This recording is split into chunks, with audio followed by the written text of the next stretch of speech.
Merci à Delphine de nous avoir donné l'opportunité de revenir sur ce sujet brûlant sur lequel la FNPS s'est engagée depuis le départ.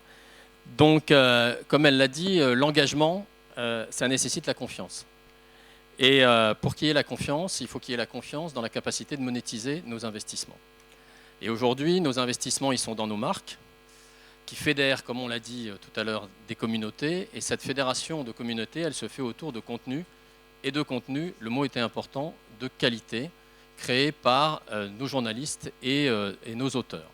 Mais encore faut-il que ces contenus, on puisse effectivement avoir la capacité de les monétiser sur tous les canaux. Donc il n'y a pas que la presse stricto sensu, il y a aussi évidemment l'événementiel et les salons, etc. Et aussi la formation qui n'a pas été évoquée, mais qui pour la presse professionnelle est aussi un axe de développement.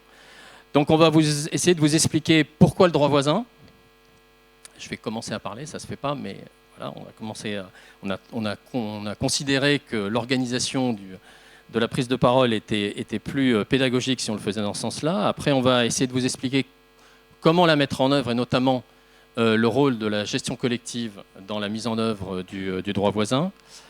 Après, on va vous expliquer pourquoi la presse professionnelle est intéressée par le droit voisin et pourquoi des partenaires qui ne sont ni Google ni Facebook interviennent sur ce marché, sont concernés par le droit voisin, mais sont également des partenaires de la diffusion de la presse professionnelle.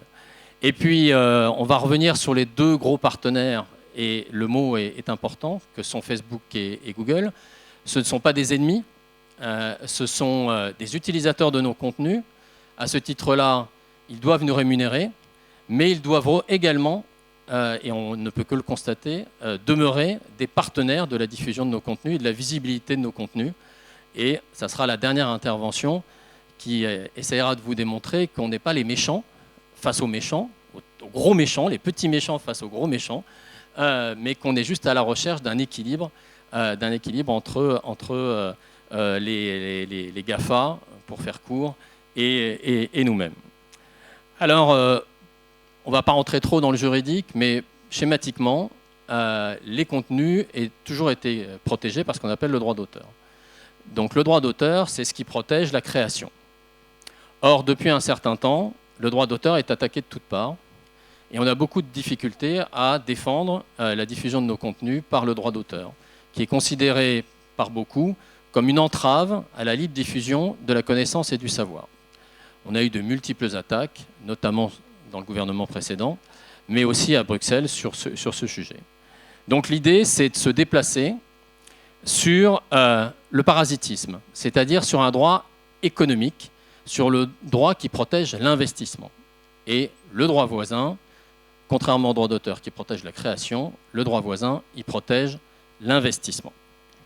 Donc on va sur le terrain économique pour réclamer que tous ceux qui utilisent nos contenus d'une façon ou d'une autre et qui, à partir de l'utilisation de ces contenus, créent de la valeur, doivent nous rémunérer et qu'il doit y avoir un partage de cette valeur entre eux qui ont créé un produit, c'est incontournable, hein, un produit de partage de contenu ou un produit de référencement, mais qui n'existerait pas, et j'insiste là-dessus, sans nos contenus. Il faut savoir quelques chiffres. Je me doute qu'il y a certains sceptiques dans la salle quand on dit ça, mais on va essayer de vous convaincre que c'est une réalité et nous, on en est totalement convaincus. Sur Google News, sur Google Actualité, si vous préférez, et ce n'est pas nous qui le disons, c'est une étude qui a été faite par la Commission européenne, entre 46% et 57%, parce qu'il y a eu 2 études successives, des personnes qui consultent Google News ne cliquent pas. C'est-à-dire que l'information qui s'affiche dans Google News aujourd'hui, l'information enrichie telle qu'elle s'affiche aujourd'hui, suffit dans quasiment la moitié des cas à l'information de l'internaute. Donc il y a une vraie création de services à partir de nos contenus sans que nous n'en ayons directement ou indirectement aucune rémunération puisqu'ils ne viennent pas sur nos sites. Un autre petit jeu intéressant à faire, et là c'est vous-même qui pouvez le faire, vous allez sur Google Trends. Google Trends, ce sont les dernières thématiques qui ont été recherchées en temps réel sur Internet, sur Google, pardon. Vous avez aussi la tendance sur l'année, pays par pays. J'y suis allé tout à l'heure. Dans les 5 premières positions, vous avez Israël. Inutile de vous dire qu'aujourd'hui, évidemment, c'est principalement traité par des titres de presse. Vous avez Le Lion. Le Lion, c'est un film qui est en train de sortir. Et si vous regardez le résultat, c'est principalement des sites de presse culturels au sens large. Je mets un Allociné dedans, qui traite de l'actualité de ce film. Sarah Abitbol, pour ceux qui ne le savent pas, c'est une danseuse, une nageuse qui a été abusée sexuellement. Et l'information vient de sortir il y a 2-3 jours dans l'actualité. C'est la presse, évidemment, qui traite ce sujet. Et M. Matzneff, pas besoin de vous expliquer. Voilà, ce sont les 4 premiers. Donc, ce qu'il faut bien comprendre, c'est que Google, pour parler d'eux, c'est principalement un site de recherche d'actualité. Et c'est parce qu'à chaque fois qu'on se pose une question sur l'actualité, on va sur Google pour trouver ou les sources d'information ou l'information elle-même quand on va sur Google News, qu'on a le réflexe systématique quand on veut acheter quelque chose ou quand on veut se renseigner sur un produit, que l'on va sur Google. Mais avant tout, la majorité des utilisations des moteurs de recherche et de Google, c'est la recherche d'informations. Et Google Trends, ce n'est pas nous qui le faisons, c'est Google qui le fait. Donc, c'est relativement peu discutable vis-à-vis d'eux. Et puis, je vous invite aussi à aller voir un test qu'a fait Le Parisien. Le Parisien, avant une conférence de presse à laquelle on a participé au moment de la mise en œuvre du droit voisin, a fait plusieurs recherches sur des thématiques et a enlevé tous les résultats de recherche qui venaient de la presse.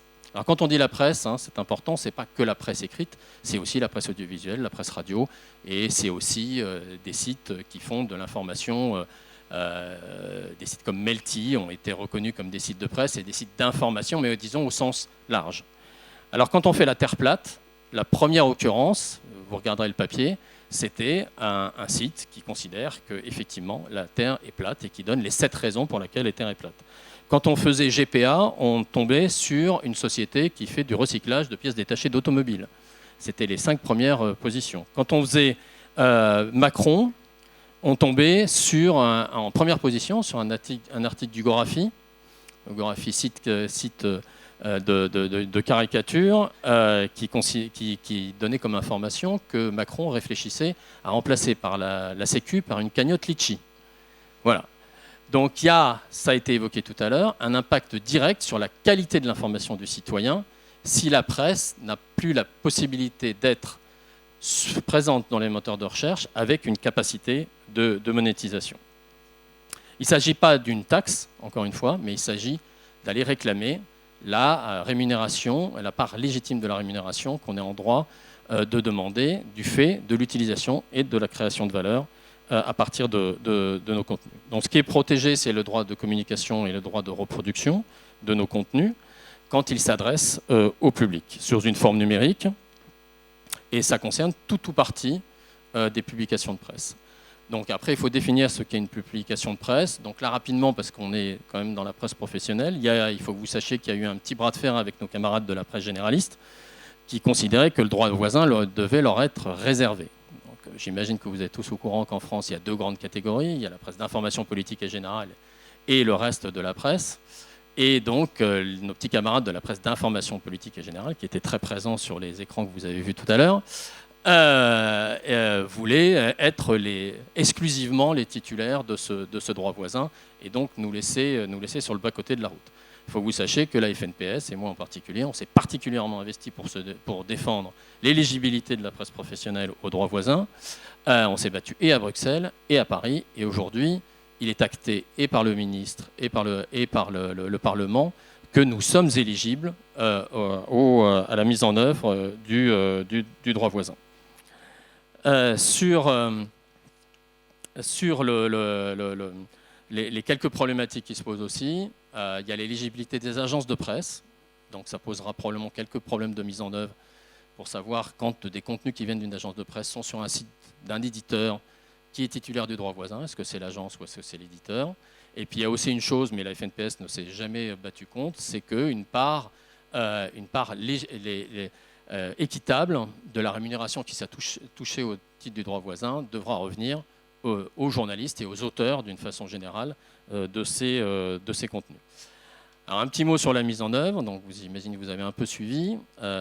Google, à peu près un mois avant la mise en œuvre de la loi, a écrit à tout, via la console, la Google Search Console, à tous les éditeurs concernés qui étaient référencés dans Google News en leur disant écoutez, nous, on n'est pas tout à fait d'accord avec la mise en œuvre de cette loi. Donc, on considère que vous, éditeurs de presse, donc, a priori, vous êtes concernés. Petit 1, confirmez-nous que vous êtes bien des éditeurs de presse. Si vous ne nous confirmez pas que vous êtes des éditeurs de presse, la loi ne s'applique pas. Donc, à ce moment-là, vous actez le fait que vous ne demandez aucune rémunération du fait de l'utilisation de vos contenus.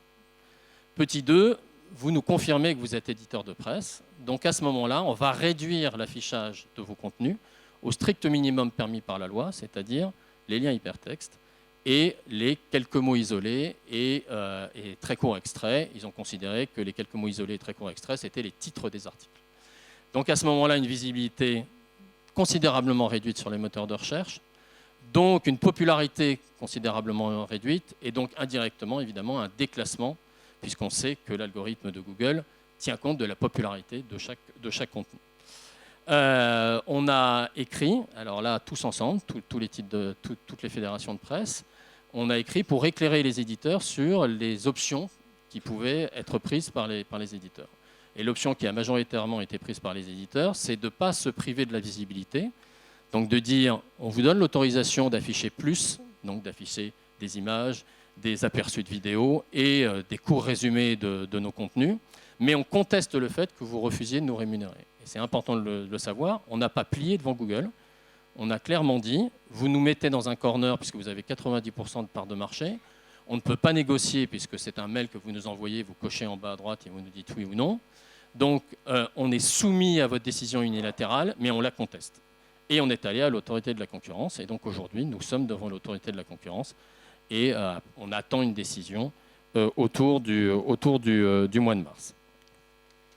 Pour continuer sur la mise en œuvre, Facebook a fait la même chose. On ne va pas rentrer dans le détail de Facebook, mais il a fait à peu près exactement la même démarche, sauf que lui, il l'a fait le 24 dans la journée, enfin plutôt en fin de journée, c'est-à-dire le jour même où la loi rentrait, la veille de la mise en œuvre de la loi qui était mise en œuvre à la première heure du 25 octobre, et eux, ils ont balancé le mail le 24 octobre dans la matinée. Donc, ce qui laissait pour les éditeurs assez peu de marge de manœuvre de se retourner. Alors, dans la mise en œuvre, le droit voisin, c'est une vieille idée qui a été débattue par les éditeurs de presse depuis le début des années 2000, 2010 plutôt. Et il y avait eu, si vous vous en souvenez, une première tentative de mise en œuvre par les grands titres de la presse d'information politique et générale. Et ils avaient eu une mission Schwartz qui avait débouché sur une subvention donnée par Google directement à une poignée d'éditeurs. Nous étions évidemment exclus, nous, la presse professionnelle, à cette époque-là, du bénéfice. Et les éditeurs considéraient qu'ils pouvaient aller individuellement discuter avec Google, puis après avec Facebook, pour aller essayer de trouver un accord avec eux. Aujourd'hui, ce n'est plus le cas. La totalité des éditeurs, sauf grosse surprise, mais pour l'instant, ce n'est pas le cas, sont convaincus qu'il faut qu'on y aille tous groupés dans le cadre d'une gestion collective. Cette gestion collective, aujourd'hui, n'est pas obligatoire.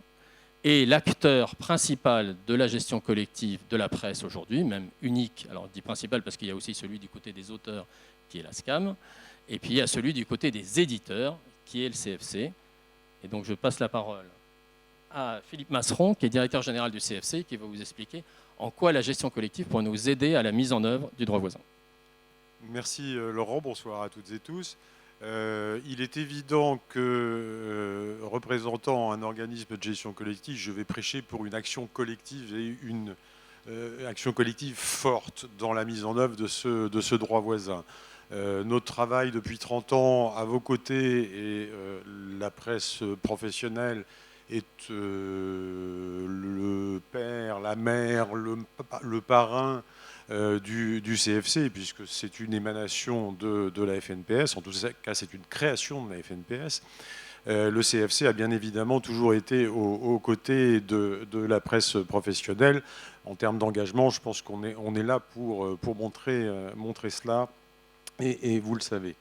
Je crois qu'il faut que cet engagement se poursuive, bien évidemment, parce que Nous avons en face de nous des redevables de ce droit voisin qui sont certes pas uniquement les GAFA, mais qui sont quand même des partenaires puissants pour la plupart d'entre eux. Nous avons l'habitude d'avoir des réticences de la part des utilisateurs. Nous avons en face de nous des gens qui sont particulièrement efficaces dans leur lobbying. On a vu pendant les 4 années quasiment de préparation de la directive qui a créé ce droit voisin, on a vu le travail qui a pu être fait. Et ce qui, pour la représentation des ayants droit et des éditeurs de presse, pouvait être encore plus fort que le droit auquel on est abouti au niveau européen. Si ça a été rabaissé, c'est bien l'action des entreprises comme Google et d'autres, bien évidemment, qui ont conduit à cet affaiblissement de la directive, parce qu'elle n'est pas optimale, malheureusement. Alors, on ne va pas rentrer dans ces détails. Je ne vais pas non plus rentrer dans les détails juridiques, parce qu'il y a des questions qui se posent quant à l'articulation entre le droit d'auteur qu'évoquait Laurent tout à l'heure et ce nouveau droit voisin. Ils sont intimement liés tous les deux, puisque le champ du droit voisin est bien évidemment calé sur celui du droit d'auteur. Donc il y a tout un tas de questions techniques qui se posent, mais ça ne me semble pas le moment de régler ce type de problème. En revanche, la question, elle aussi technique, de savoir quelle gestion collective on peut mettre en œuvre, là je pense qu'il faut entrer dans la discussion. Alors, Laurent l'a souligné, cette gestion est rendue possible par la loi qui a transposé en droit français le droit voisin, sans l'imposer. Donc pas de gestion collective obligatoire. Alors d'abord, la loi peut être modifiée. Il y a aujourd'hui des textes qui permettent dans les mois prochains ou les années prochaines de modifier le code de la propriété intellectuelle. Donc si besoin, ça pourrait être fait. La gestion collective obligatoire, on connaît un exemple. Nous l'avons mise en œuvre avec le droit de reproduction par reprographie. Ça a créé des problèmes. Ça n'a pas forcément été totalement accepté dans le secteur de la presse. Le secteur du livre a eu moins de difficultés. Et puis, est-ce que c'est véritablement la réponse ? On a de l'autre côté une gestion collective qui est volontaire, qui signifie que le CFC n'intervient que pour ceux qui lui ont donné un mandat express. Ça, c'est quelque chose que nous gérons au quotidien dans le champ numérique, puisque depuis bientôt 20 ans, nous gérons des droits pour les usages numériques de vos publications. Nous le gérons également pour des usages pédagogiques. On connaît la souplesse qu'apporte cette forme de gestion collective, à savoir que celui qui souhaite y rentrer peut bien évidemment le faire, et celui qui souhaite rester sur le bord de la route peut rester ou continuer à avancer tout seul. Dans un dossier comme celui du droit voisin, il me semble qu'il faut essayer de rassembler le plus grand nombre, bien entendu, pour présenter un front extrêmement large et fort face aux utilisateurs et aux prestataires, notamment les GAFA. Alors, il y a une solution complémentaire qui existe, qui s'appelle la gestion collective étendue, qui commence d'abord par une aventure de gestion collective volontaire, c'est-à-dire qu'il y a un groupe d'ayants droit qui va décider de se réunir à travers dans un organisme de gestion collective. Et puis, on peut estimer qu'à partir d'un moment où cet organisme de gestion collective représente suffisamment d'ayants droit et a ensuite signé suffisamment de contrats, puisqu'on est dans un domaine purement contractuel, avec les utilisateurs, on a un dispositif, on peut mettre en place un dispositif qui permet d'étendre les dispositions de ces accords à la fois à l'ensemble des ayants droit, des éditeurs en l'espèce qui seraient concernés, et aussi à l'ensemble des utilisateurs. Alors, bien évidemment, il peut y avoir plusieurs types de conventions, plusieurs catégories d'utilisateurs, mais ça permet une accélération dans la mise en œuvre de ce processus. Ça me semble quelque chose qu'il faut étudier de près, parce que ça présente une efficacité assez forte. C'est un système qui n'est pas très lointain de celui de la convention collective. Et on sait que c'est un système qui fonctionne assez correctement. Une fois que cette question pourra être résolue, on a aussi, en parallèle, on a aussi à se pencher sur ce que permet la gestion collective. Elle permet, premièrement, de déterminer des conditions d'autorisation qui vont être communes à l'ensemble des ayants droit. Ça, c'est extrêmement important parce que ça permet d'envisager les différents types d'utilisation qui sont concernés par l'application du droit voisin, en l'espèce. Ça permet de mettre en œuvre, de construire d'abord une grille tarifaire, et on n'est jamais aussi fort que lorsqu'on a construit une grille tarifaire et qu'on discute avec les utilisateurs sur la base de cette grille tarifaire. Nos expériences de gestion collective nous le montrent chaque fois. S'il n'y a pas de tarification, il y a un cas par exemple où une tarification nous a été imposée, ça concerne les usages pédagogiques numériques. Alors c'est dans un cadre particulier puisqu'il existe une exception pédagogique dans le droit français. Néanmoins, quand le ministère de l'Éducation nationale a déterminé, il y a maintenant 15 ans, une enveloppe budgétaire pour rémunérer les auteurs et les éditeurs au titre de ces usages, il n'est jamais revenu sur le montant de cette enveloppe. Mais difficulté, c'est que là, la rémunération a été déterminée par l'utilisateur et non pas par les représentants des ayants droit. Donc, importance à déterminer cette grille tarifaire. Ce n'est pas nécessairement une question triviale et simple, hein, bien évidemment, mais néanmoins, je pense que c'est indispensable pour arriver fort dans une discussion avec nos redevables de ce droit voisin. Ça permet également de traiter toutes les questions qui concernent la répartition. Alors la répartition, dans le cas du droit voisin, elle va être une question à deux niveaux. D'abord entre les éditeurs eux-mêmes, puisqu'il y a un certain nombre de critères qui ont été déterminés par la loi de transposition française et qui listent un certain nombre de ces critères. Il est également nécessaire de savoir, en dehors des familles même de presse, puisqu'il y a une famille de presse qui a été exclue dès le niveau de la directive, d'ailleurs c'est la presse scientifique qui se trouve sortie du bénéfice de ce droit voisin. Pour le reste, toutes les autres familles sont susceptibles, bien évidemment, de bénéficier de cette rémunération. Maintenant, comment on va moduler la répartition ? Est-ce qu'on va prendre en compte des usages ? Comment on va les prendre en considération ? Nous avons des expériences de répartition dans toutes les gestions que nous avons mises en œuvre.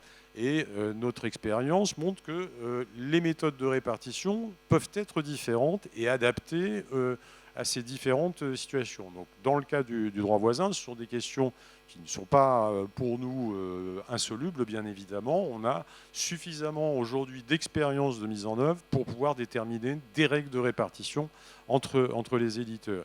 Et puis, il y a un deuxième sujet concernant la répartition, ce sera le versement de la part que Laurent évoquait aux journalistes. Alors, on peut imaginer que, comme c'est le cas également dans nos expériences, cette rémunération soit reversée aux journalistes via leurs éditeurs. C'est ce que nous pratiquons de façon très large, que ce soit pour la répartition des droits de reprographie, pour la répartition des droits numériques. Mais on peut également imaginer que la gestion collective serve aussi avec une répartition directe par les éditeurs au reversement des droits aux auteurs. Et pour ça, nous pouvons soit nous-mêmes mettre en œuvre cette répartition, mais également nous appuyer sur des sociétés qui représentent les auteurs. Il y en a. Dans le cadre, par exemple, de la rémunération au titre de la copie privée, le CFC reverse aux éditeurs la part qui leur revient au titre de cette rémunération, mais c'est une société bien particulière qui reverse aux journalistes la part qui leur revient.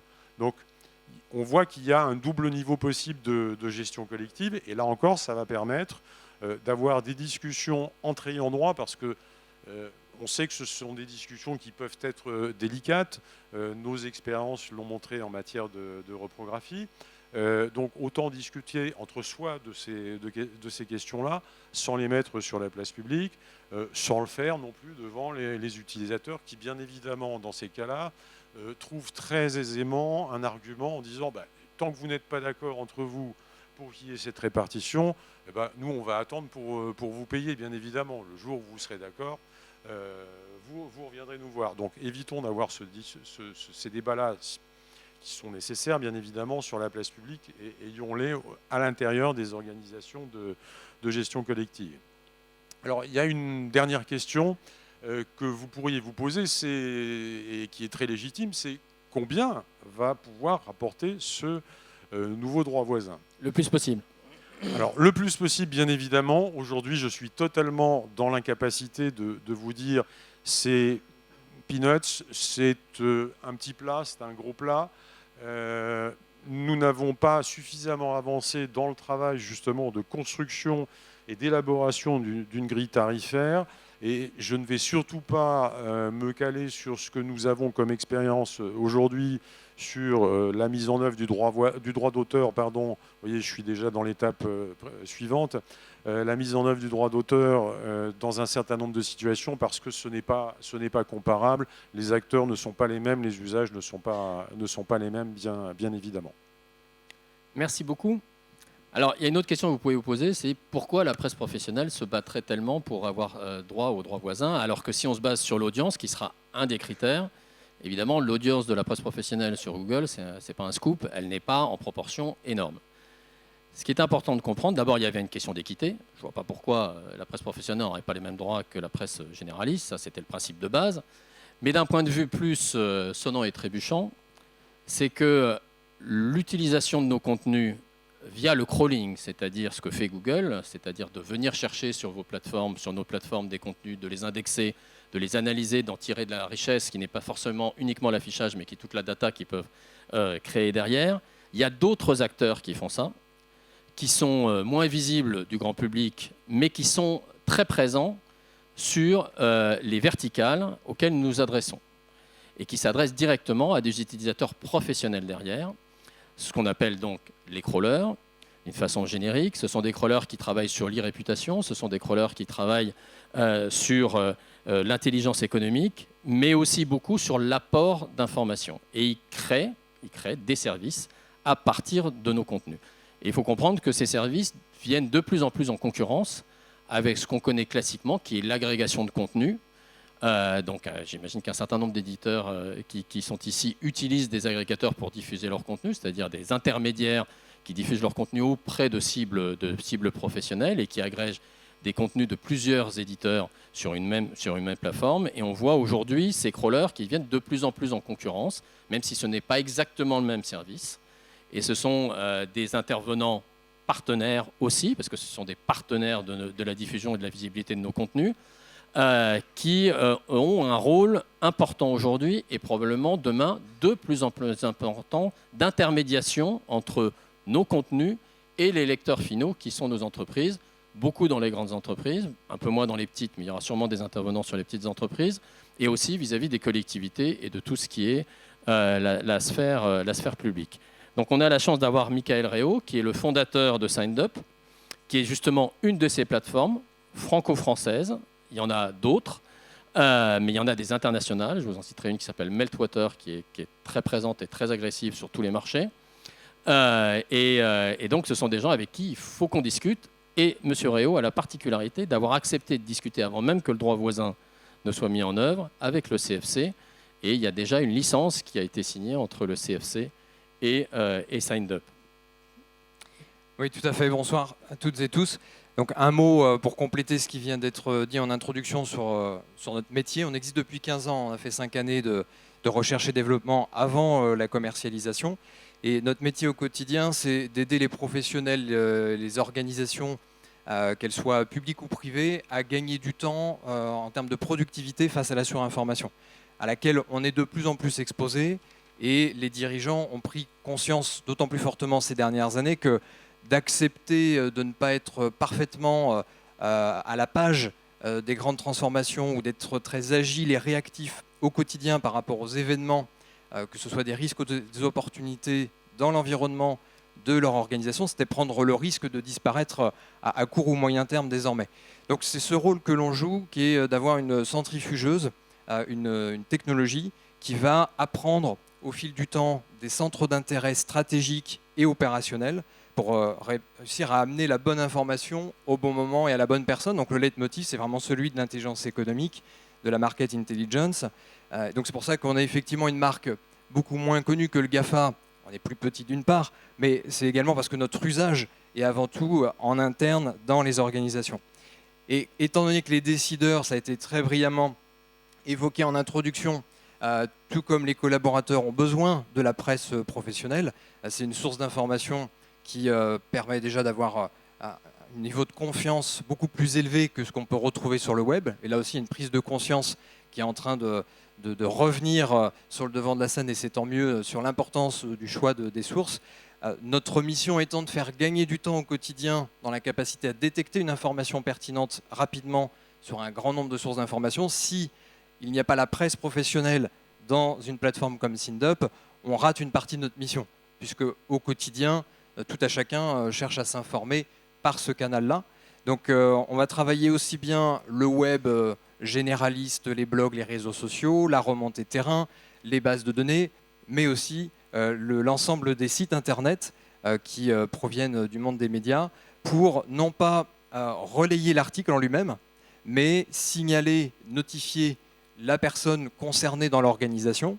Alors ça passe par des notifications, des tableaux de bord, des alertes, des newsletters, une application mobile avec des notifications, ou encore des connecteurs sur le réseau social de l'entreprise. Donc il y a vraiment une logique multicanale pour cet acheminement, mais pour être en capacité de signaler que l'article qui vient d'être publié sur une page secondaire d'un des sites de presse est pertinente par rapport au projet sur lequel M. Dupont est en train de travailler au 3e étage du bâtiment B. Là, il faut absolument des outils pour réussir à capitaliser cette connaissance en termes de centre d'intérêt. Donc le retour d'expérience par rapport aux 2 années de recul que l'on a désormais avec la licence qui a été signée avec le CFC, elle est plus que positive. C'était pour nous, en tant qu'acteurs technologiques, un challenge de faire un travail de pédagogie auprès des clients, auprès des entreprises, sur la raison pour laquelle on allait leur demander de rémunérer l'accès à des liens hypertextes sur des contenus qui, par ailleurs, au travers de Google ou un navigateur, sont en accès libre. Et donc, on a pris le temps de bien travailler l'argumentaire d'une part, et puis également de trouver le bon modèle de pricing qui ne soit pas trop complexe à gérer au quotidien, ce qui est un vrai sujet dans notre métier, qui est l'ergonomie, l'expérience utilisateur. Ça doit être extrêmement fluide, et là, pour le coup, on doit se rapprocher des GAFA en termes d'interface et d'ergonomie. C'est vraiment obligatoire aujourd'hui, et encore plus avec la jeune génération qui arrive dans les entreprises. Donc on a trouvé cette formule qui permet d'inclure dans chacune des licences clients un forfait pour obtenir une autorisation, non pas donc de renvoyer un article complet sur le poste de l'utilisateur, mais la fameuse notification. Donc concrètement, on va analyser le texte complet, ce sont les algorithmes qui vont faire cette analyse. Donc on a un droit d'indexation et non pas de rediffusion. Et la rediffusion, ça va être le lien hypertexte pour renvoyer un peu contextualisé quand même. Contextualisé, tout à fait.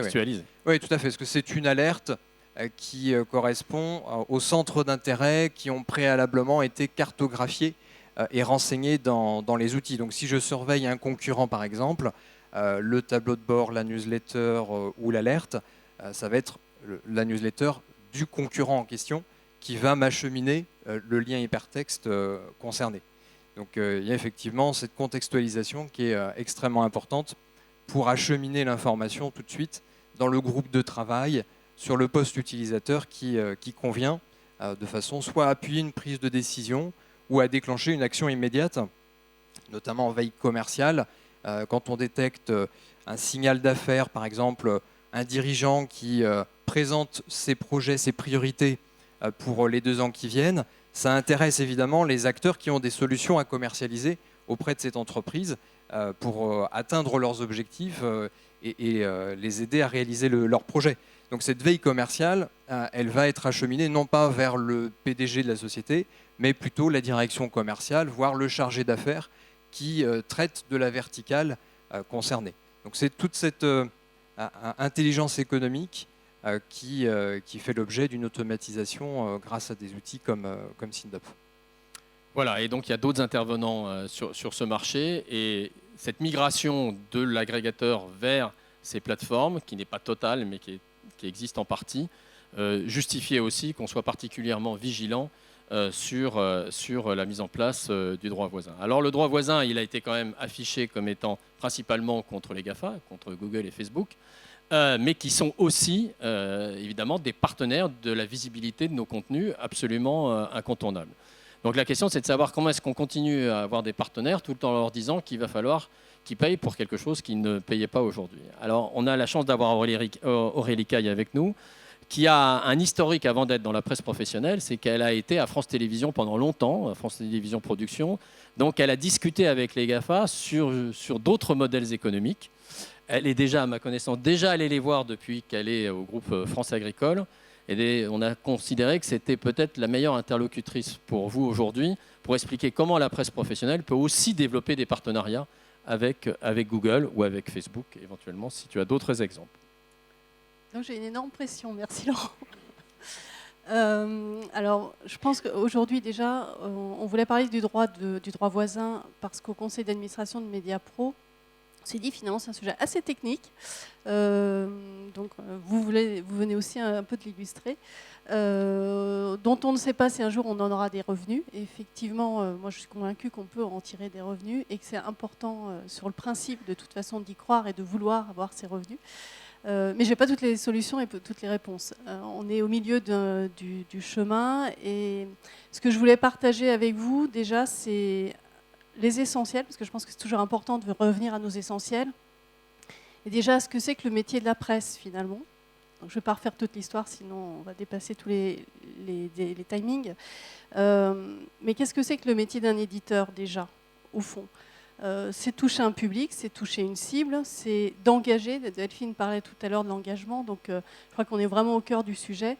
L'engagement des gens pour lesquels on écrit, il se matérialise par le fait qu'ils nous lisent, par le fait qu'ils viennent sur nos sites, par le fait qu'ils soient connectés à nos marques et à nos médias, quelle que soit la forme. On parlait tout à l'heure aussi des événements, c'est aussi une façon de montrer qu'on les intéresse et qu'on répond à leurs attentes.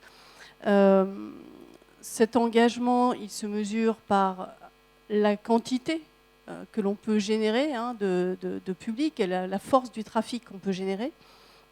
Et dans nos modèles économiques, finalement, cet engagement, il se mesure, il se valorise par la publicité, donc ça c'est la quantité, et par l'abonnement ou l'achat, ça c'est la qualité, c'est les contenus.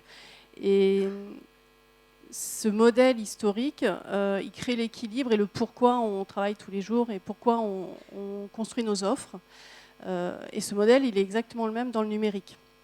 Parce que dans le numérique, finalement, la visibilité, elle est aujourd'hui très, très dépendante des plateformes et particulièrement de Google. J'ai pris des chiffres quand même parce que c'est toujours éloquent et c'est important de se les rappeler. Google, c'est 93% du marché en France des plateformes et c'est 97% sur les mobiles. Donc quand on a dit ça, je pense qu'on a tout dit. On est quand même dépendant, il faut se le dire, de Google aujourd'hui. Mais Google, c'est aussi une régie publicitaire parce que finalement, ils ont fait quoi? Ils ont juste créé une plateforme de marché et derrière, ils l'ont monétisé, ils ont fait une énorme régie et ils sont devenus le principal acteur puisqu'aujourd'hui, Google plus Facebook, c'est 75% du marché publicitaire numérique. Et 95% de la croissance. Et 95%, merci, on est parfaitement coordonnés. Donc, on va se battre quand même. Et on doit se battre et on doit pouvoir obtenir un certain nombre de choses. Et effectivement, j'ai eu par le passé l'occasion de travailler avec eux, donc on peut parler aussi avec les gens de Google et on peut travailler ensemble. Mais ce qui nous reste quand même d'essentiel, c'est quand même nos contenus et leur valorisation. Et nous avons aussi une petite fragilité, c'est que la France est quand même un pays où Internet a été immédiatement, c'est pas le cas partout dans tous les pays, mais en France, Internet c'était un truc gratuit. Donc moi-même, j'avoue, je n'achète pas facilement sur Internet. Et je pense que beaucoup dans la salle, vous êtes comme moi, vous achetez pas beaucoup sur Internet. Donc on a conçu cet outil comme étant quelque chose où on n'allait rien acheter. Ça facilite pas non plus la valorisation de nos contenus au travers du numérique. Donc, quand on s'est dit tout ça, c'est un petit peu déprimant et on se dit, est-ce qu'on a déjà perdu? En tous les cas, je sais pas si j'espère que vous posez la question. Moi, je suis sûre que non, on n'a pas perdu. Pourquoi on n'a pas perdu? Parce que, tout d'abord, la presse, elle a déjà opéré une mutation On est tous, alors plus ou moins fortement, mais on est tous présents dans le numérique, contrairement effectivement à la télévision qui a un autre modèle, hein, parce que la télévision, il n'y a pas de l'abonnement, à part Canal+. La télévision, c'était la publicité, point. Donc quand on perdait la publicité, et chez France Télévisions, on en a su quelque chose, on perd tous ses revenus. Donc l'enjeu est encore différent. Et la valorisation de l'engagement de nos publics, elle ne se fait pas monétairement. Donc c'est une force. La presse a dû réagir assez vite à l'impact de Google, donc a fait évoluer ses modèles, donc a créé des offres numériques. Et aujourd'hui, il me semble que nous sommes, d'ailleurs, c'est ce que tu disais, Laurent, quelque part tout à l'heure aussi, hein, les contenus de presse sont essentiels pour Google, pour alimenter sa plateforme. Et donc, ça veut dire que nous sommes déjà présents avec de belles offres et donc aussi une connaissance de l'utilisateur et des usages. Donc, de ce point de vue-là, nous avons déjà une avance et nous sommes capables de discuter avec Google. Après, on est dans la presse professionnelle et je pense que c'est une énorme différence. On en a eu la discussion tous les deux. Par rapport à la presse qu'on voyait tout à l'heure, beaucoup. Nous, finalement, notre information, elle est hyper qualifiée, hyper ciblée. On la produit, on va beaucoup plus la chercher. On a peut-être un peu moins de dépêches ou de communiqués de presse qu'on peut reprendre comme ça. En tous les cas, dans le groupe France Agricole, on construit beaucoup d'informations. Et ça, c'est une richesse que Google n'a pas. Donc, je pense que cette valeur-là, il faut vraiment qu'on se défende pour la mettre en avant. Et effectivement, je suis allée discuter avec les gens que je pouvais connaître chez Google et je leur ai demandé quelle était leur vision du sujet, quelle était leur position. Ils ont dit quoi? On est content de te revoir, mais maintenant tu ne nous intéresses plus ou Bon, oui, ils m'ont invité à déjeuner parce que comme c'est gratuit dans leur cantine, c'est déjà pas mal. Non, ils m'ont dit quelle est la valeur.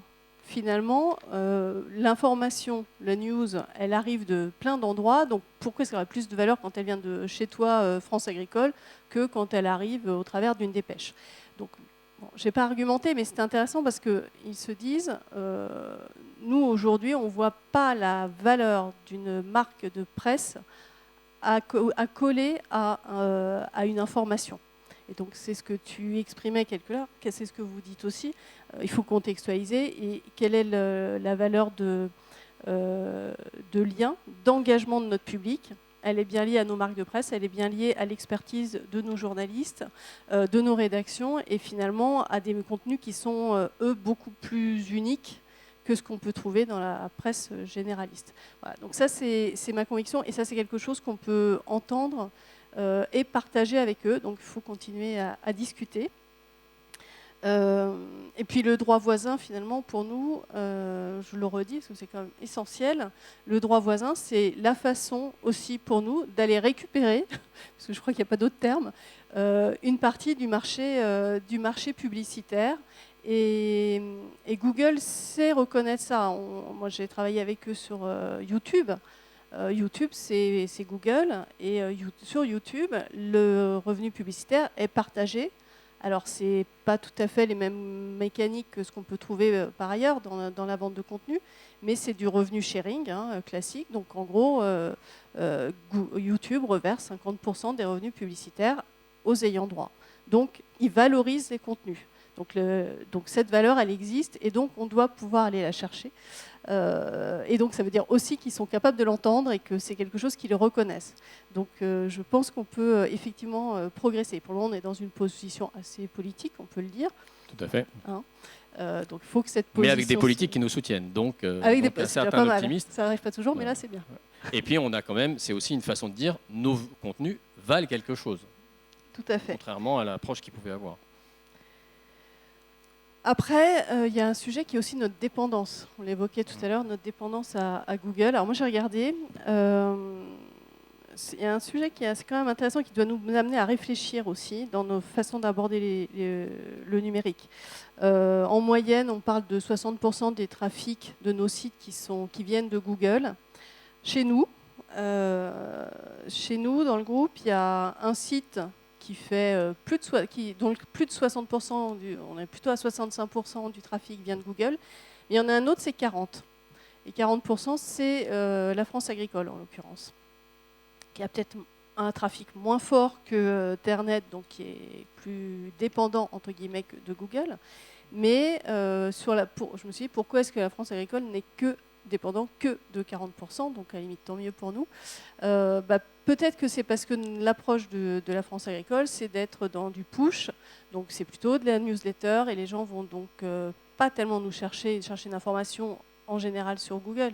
Ils vont chercher l'information qu'on leur amène et ils vont l'approfondir, et donc finalement ils entrent dans notre univers et ils sont chez nous en fait, dans leur tête et dans leur engagement. Et c'est pour ça que je pense que cette thématique de l'engagement est extrêmement importante, parce que ça, en valorisant nos contenus, en les scénarisant et en développant le lien avec notre lecteur final, on est aussi moins dépendant en fait de Google et du fait qu'il aille chercher une information très généraliste que le lecteur aille chercher une information très généraliste. Voilà, donc je pense que ça doit nous amener aussi à réfléchir dans notre façon en fait de construire nos offres numériques et de mettre en avant et de proposer nos contenus à nos lecteurs finaux. On voit qu'en plus, j'ai plus le chiffre en tête, mais il y a quelques mois est sortie une statistique sur l'appétence des internautes et leur capacité à aller acheter du contenu. Elle augmente. Non plus. Non, j'ai pas les taux, mais elle augmente. Mais ça augmente, et ça c'est quand même un excellent message. Donc cette espèce de génération de la gratuité commence à évoluer. Moi j'en fais partie. Donc, et donc finalement on va aussi pouvoir les amener à les acheter ces contenus. Donc par l'intérêt de nos lecteurs, on va avoir aussi cette valorisation qui va se créer. Et puis j'avais une dernière réflexion à partager avec vous, et après je me tais. Je pense aussi que Google, je regarde la salle, c'est un peu l'outil de ma génération, enfin des gens qui en 2000 ont découvert Internet et ne savaient pas du tout comment on allait sur ce truc. Et finalement, c'était notre lien avec cet univers qui est Internet. Donc je pense qu'il faut vraiment qu'on réfléchisse aux 18-34 ans, les fameux, d'aujourd'hui, qui, eux, savent très très bien ce que c'est qu'Internet, en fait, n'ont pas du tout besoin de Google pour aller sur du numérique et aller consommer du numérique. Moi, j'en ai quelques-unes autour de moi. Elles ne vont pas sur Google, mes filles, en fait. Et donc ça, c'est une vraie réflexion aussi à avoir, c'est quels sont les usages. Et Google est intéressé aussi à partager ce type de réflexion en termes de développement technologique. Quels sont les usages de nos lecteurs de demain ou d'après-demain, qui aujourd'hui sont quand même des gens très jeunes, qui sont très exigeants en fait. Moi je suis convaincue qu'ils sont très exigeants sur la qualité de ce qu'on leur fournit, la pertinence par rapport à leurs attentes, et puis la façon aussi de leur fournir. Et ces gens-là, encore une fois, ils ne vont pas sur Google, ils ne vont même plus sur YouTube. Facebook, ils trouvent ça quand même assez démodé. Donc il y a d'autres façons de leur parler, et donc je pense qu'en réfléchissant nos offres numériques par rapport à cette nouvelle génération, on va aussi créer des liens différents et atténuer aussi notre dépendance à Google. Et Google est toujours intéressé à entendre. Ils l'ont fait, ils sont venus voir France Télévisions, je peux vous le dire, ils sont allés voir tous les broadcasters il y a 2 ans, je crois, pour leur dire comment est-ce que vous voudriez ou comment vous imaginez le numérique d'après-demain. Quelles offres vous imaginez et comment est-ce qu'on peut vous accompagner et faire des développements qui correspondent aux attentes de vos téléspectateurs à l'époque d'après-demain. Donc Google, c'est une maison qui innove tout le temps, qui se projette, et c'est leur force, mais qui sait aussi qu'elle ne connaît pas nos cibles, elle ne connaît pas le consommateur final et elle ne cherche pas forcément à tant le connaître que ça. Donc elle a besoin de nous pour qu'on l'alimente et pour qu'on construise ensemble finalement les usages numériques d'après-demain.